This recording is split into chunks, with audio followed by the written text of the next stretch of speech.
بسم اللہ الرحمن الرحیم۔ رات کو اچانک آنکھ کھل جانے پر پڑھی جانے والی دعا۔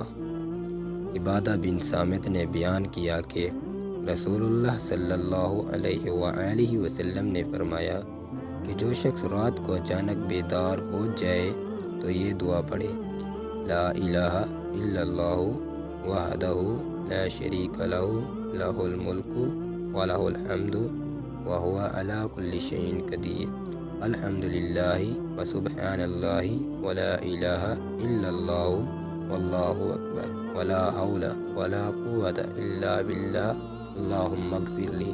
ترجمہ: اللہ کے سوا کوئی معبود نہیں، وہ اکیلا ہے، اس کا کوئی شریک نہیں، ملک اس کے لیے ہے اور تمام تعریفیں بھی اسی کے لیے ہیں، اور وہ ہر چیز پر قادر ہے۔ تمام تعریفیں اللہ کے لیے ہیں، اللہ کی ذات پاک ہے، اللہ تعالیٰ کے سوا کوئی معبود نہیں۔